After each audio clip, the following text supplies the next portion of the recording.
Welcome to Home Care Matters, the show where we discuss all things home care, with discussions on important age-related matters and topics. Brought to you by Enriched Life Home Care Services, the #1 rated home care provider in Michigan by Top Rated Local. Hello and welcome to Home Care Matters. Today we're going to talk to you about caregiver support groups. We're going to discuss what they are and how families can benefit from them. Now, some of you may be familiar with caregiver support groups, or you may have heard of them, but not really realize what a caregiver support group is all about. So we thought it would be worthwhile to take some time and tell you about some of the benefits of attending caregiver support groups. But first, consider some of these facts and statistics from the Family Caregiver Alliance. Right now, only 30% of family caregivers who provide care to a loved one are going to do so for less than a year. 24% of family caregivers who care for their loved ones are going to be doing so for more than 5 years. And then finally, a staggering 15% of family caregivers who provide care to a family member or a loved one will be doing so for more than 10 years. Now, when considering the amount of time that these family caregivers are going to be committed to caring for a family member or a loved one, you also have to consider that most of the time, these are unpaid positions, and often they're sadly also unappreciated as well, as these family caregivers are giving of themselves and sacrificing their own personal commitments and obligations and sometimes their careers to care for a loved one in need of help and assistance. Now, some of you may have attended a caregiver support group before, and you may be familiar with some of the benefits they offer. However, quite often when family members are newly caring for a loved one, they're not really aware of caregiver support groups. This is typically more common than not, especially when you find yourself first in that role of caring for this family member. There are so many needs that need to be met, arrangements that need to be made, and documents and details that need to get in order and get organized, that you may not think of a caregiver support group as being a high priority on your list until maybe later on in your caregiving journey. And that's okay, because the main objective is the care of your loved ones. So that you find a caregiver support group a little further down your to-do list is absolutely fine. Another situation, though, that we often find is with families caring for a loved one, they never truly become aware of a caregiver support group until after they are no longer caring for that loved one, and they start to rebuild some of that normalcy back into their lives and their daily schedules and routines. This is oftentimes when they soon discover grief support groups. If their family member or their loved one had passed and their care is no longer needed, and they find out about a grief support group, usually at the funeral home or when they're planning for the burial of their loved ones. Caregiver support groups aren't often brought up during the caregiving process like grief support groups are. We hear oftentimes from family members that they wish they knew about the caregiver support group and it would have been such a help or a benefit to them when they were caring for their loved one. Or their loved ones recover and heal and they no longer need care. Caregiver support group may no longer be needed at that point, or their loved one's care grew so great that they ended up ultimately being placed into a long-term care facility like a nursing home or a rehab facility. So there's a lot of times that families don't get to know about the caregiver support groups. They're not aware of them. Or like we said, the other alternative is they hear about them and they know about them, but they're so committed to the care that they're providing their family member, it's not a priority for them to attend because their main priority is the care that they're giving their loved one. Regardless of the details, more often than not, families usually aren't aware of caregiver support groups, or they're invited or they're made aware of one in their area, but they just don't have the ability to attend, and that's okay. Either way, caregiver support groups can be very helpful to the family caring for a loved one. We're going to talk about some of the examples of these benefits. If you have friends or a group of peers that you regularly spend time with or talk to or hang out with, or go on dinner outings or things or shopping trips with, you have a lot of commonalities. You can appreciate different life experiences and different ups and downs and different situations that you may be going through. But one of the unique ones is caring for a family member or a loved one. They can't relate to that truly and appreciate what you may be going through caring for that family member or loved one if they haven't had that experience themselves. So the Caregiver Support Group gives you an opportunity to develop a support network with others who are caring for a loved one like you are, and develop relationships with someone experiencing similar circumstances as you, and that you can talk to, and they'll understand and appreciate a lot of what you're going through. An example of this is many times a family caregiver turns to their network of friends and peers, and they're having a rough day caring for that family member. And like I said, if you haven't had the experience of caring for a loved one, a parent with dementia, a spouse who's been diagnosed with a terminal illness like cancer or Parkinson's or something along a more terminal, debilitating illness or disease, you're going to experience a lot of emotional ups and downs, a lot of physical ups and downs, a lot of mental anguish and anxieties, and that's okay.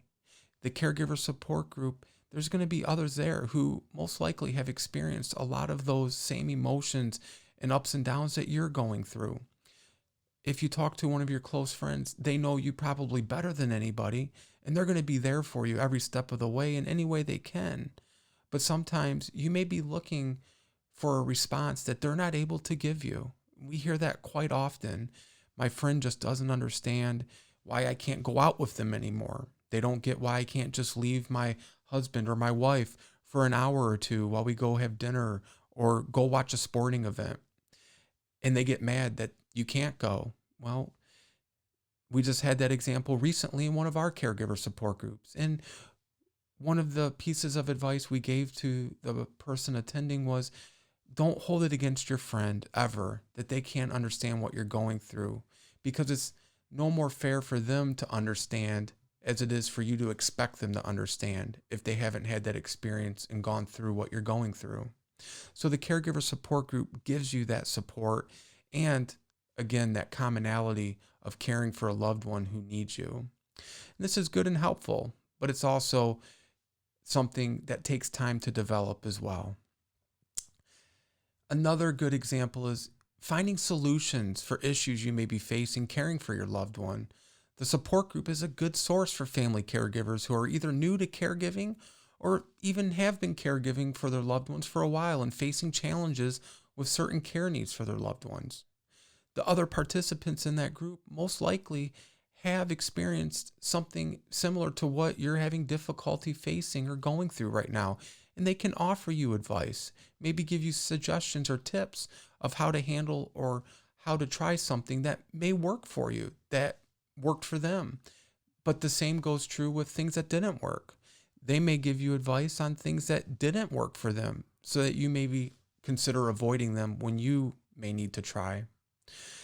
Another great example of the Caregiver Support Group benefits are resources. The complexities and jargon of long-term care can oftentimes be confusing and very overwhelming, especially for families caring for a loved one who may be in failing health. The support group facilitators can oftentimes be a wealth of information and resources if they themselves are healthcare professionals. This can be a great benefit to families and help break things down in a more layman term style with explanations and definitions that will be easier for you to understand and to help you navigate the very complex world of long-term care. Another great benefit of caregiver support groups are locations. Quite often, most all of your communities, whether it's churches, senior centers, senior living complexes, hospitals hold them, different healthcare facilities hold them, and they make them convenient for families to attend. Often, the caregiver support groups have morning meetings and evening meetings. It may not be the same exact location, but they're designed for you as a caregiver. They know that it's not convenient and always flexible for you to have an open availability to attend in the middle of the day or in the morning or at night. So when you're looking for a caregiver support group, you'll notice there's a wide range of options for times that they're held.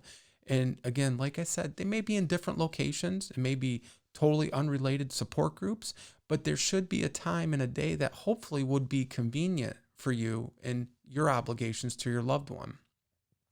And they're usually caregiver support groups close by. The facilitators understand this, and they try to make it as flexible and convenient for people to attend. And there's never a fee or a charge when attending. So attend when you're able to. Get as much information and take advantage of the time when you are there to get the benefit of asking those questions, meeting other people, getting phone numbers. A lot of times the support groups have handouts that you can take with you that will have a lot of good information for you to benefit from. We get asked quite often if it's a classroom style, if you're getting graded, or if you're expected to know certain things. It's not meant to be a stressful environment. It's meant to be a supportive environment for what you're going through as a family caregiver. Now, one thing to bear in mind are there's several different styles of support groups. There are some that are specifically for people going through caregiving journeys with a loved one that has been diagnosed with dementia or Alzheimer's. You can visit the Alzheimer's Association website, and they have a section on local caregiver support groups, and they've all been approved and certified by the Alzheimer's Association. There's some for dysphagia. There's some for stroke survivors. There's all kinds of support groups that are specific to a specific health need and illness.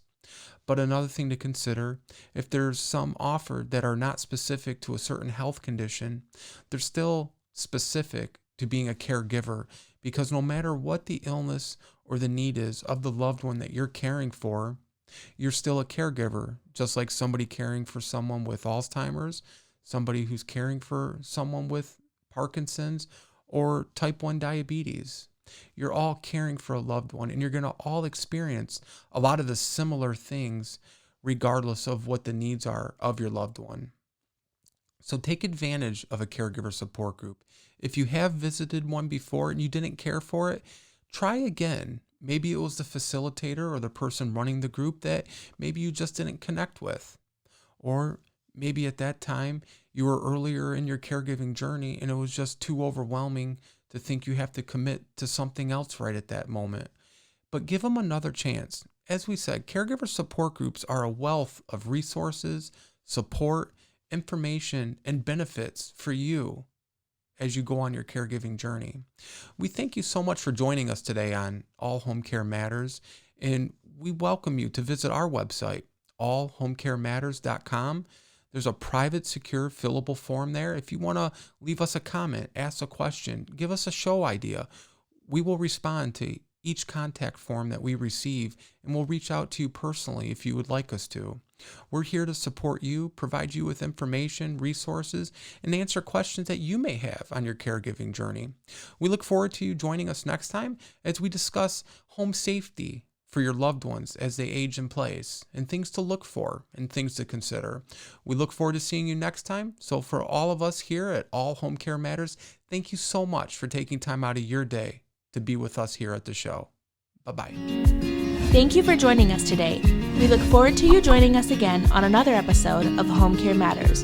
To learn more about the show and to connect with us, visit us at elhcs.com.